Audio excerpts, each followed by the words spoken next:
Welcome to Food in Hebrew Part 2, where we go over all the vocabulary you want and need to know in Hebrew when it comes to food. Now, if you don't know this about vocabulary or you're new around here, hear me out. Focusing on vocabulary is not the way to get the clarity and the confidence that you want in Hebrew. The way to get clarity and confidence in Hebrew is by learning all the patterns and the templates of the language. If your goal is to read and write, it is knowing the letters, how to identify them, how to know what sounds they make, how to write them, and when it comes to Hebrew, knowing the vowel system, which is critical and very different from English. When we're talking about speaking and understanding, it's the grammar and the syntax and the pronunciation that really gets you understanding the language and how to DIY it, how to construct sentences and mix and match the right words. In both cases, reading and writing, speaking and understanding, vocabulary is the add-on, is what we use in order to practice and expand your skills even further, which is why that is exactly how I teach you Hebrew. All you need is one program for reading and writing, my best-selling Hebrew 1, 2, and 3, completing all your skills in that area. And for speaking and understanding, my Practically Speaking Hebrew 1 online program.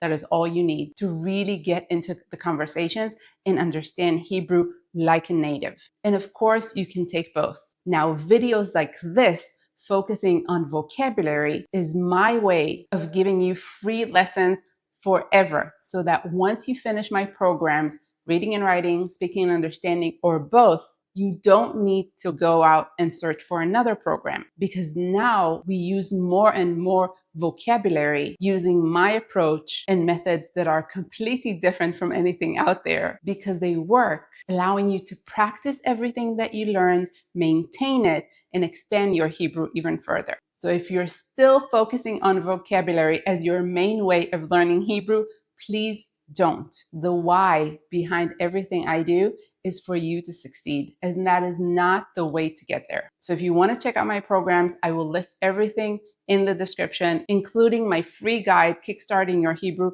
in Less Than 4 Hours, my website where you can find all my resources. And if you're not on my email list, make sure to check in the description how to get on it. It's completely free. And again, I send you Hebrew lessons every Sunday to your inbox as part of this curriculum, giving you free content forever so you can practice, maintain, and build upon everything that you learn in my programs. Okay, now that we understood that, let's dive into part 2 of food vocabulary in Hebrew. If you didn't watch part 1, I will link it right here and in the description below, so check it out. We are continuing with our vegetables. Eggplant in Hebrew is chatzil, chatzil, chatzil. And if you're not familiar with my PSP, my phonetic system for pronunciation, which I use right here and in all my programs, don't worry, you will learn it in lesson 1 of each one of my programs. It's a real game changer. Whether you want to bypass the letters and just focus on speaking and understanding, or if you just want to have a best friend allowing you to read everything in English and knowing exactly how to pronounce it like an Israeli. Chatzil is eggplant, and in plural, chatzilim. Chatzilim. Chatzilim. Now, when it comes to zucchini, we actually have 2 types that are not the same. One is zucchini, just like in English, and one is kishu, kishu. They are not the same, and check on Google what's the difference if you're interested. In plural, it is kishuim, kishuim. Broccoli is another easy one. We say broccoli, broccoli. Cabbage is kruv, and cauliflower is kruvit, and in plural, kruviot, kruviot. Mushroom is pitria, and in plural, pitriot. For celery, we actually use the English word, not the Hebrew one. We say celery, very easy. celery. The Hebrew word for celery is karpas rechani, scented celery. Karpas rechani. And maybe you know karpas from Passover because we have it on the Passover plate. Karpas. It is celery. Corn is tiras. Tiras.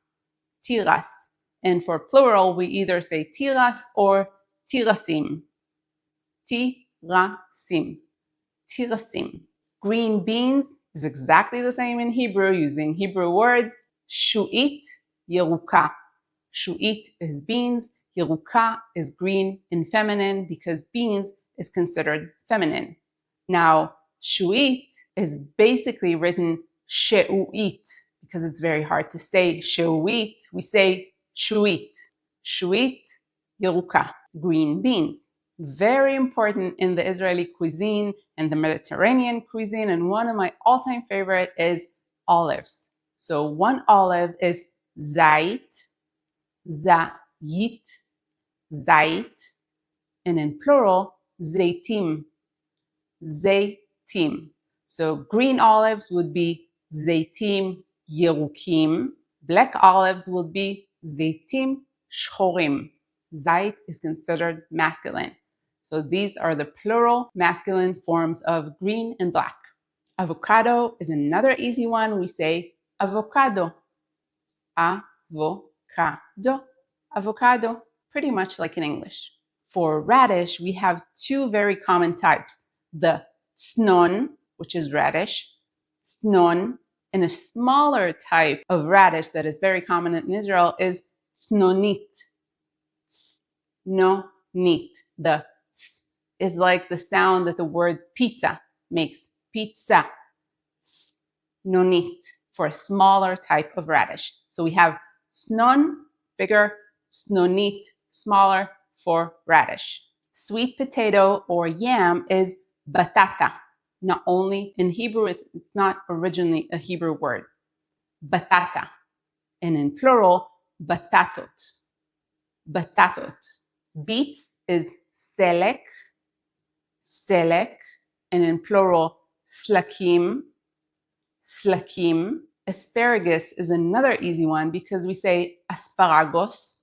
Asparagus. And many people in Israel say asparagus, but it's asparagus for asparagus. Leek is kresha, kresha, and green onion is batzal yarok. Batzal is onion. It is considered masculine, so green onion is batzal yarok, the masculine form of green, and in plural, btzalim yerukim. Btzalim yerukim. Now that you expanded your list of vegetables in Hebrew, take the ones that are most relevant to you. Put a post-it, writing it phonetically or in Hebrew or both on your fridge. Practice it when you write your grocery list. And if you have a better idea on how to make Hebrew part of your life and how to use these words so that you don't memorize them, but you remember them via practice, write me in the comments your idea. And again, remember, these words are the add-ons to everything that you learn in my programs, which is where you actually see that anyone can thrive in Hebrew. I have thousands of students already that have proven that, and I want you to have the same experience. So don't focus on only learning words because it won't get you there. Check out my programs in the description. And if you're already in one of my programs, use these videos to practice everything that you learn, maintain it, and expand your Hebrew even further. Write me in the comments your thoughts on this video and what words, when it comes to food, do you want me to teach next? And if you're not subscribed to this channel, please consider doing so. And more importantly, if you're not on my email list, go to the description. There's a link to join. It's completely free, and you will get Hebrew lessons to your inbox every week. Thank you so much for watching. Toda rabba. And I will see you in the next video. נתראה בסרטון הבא.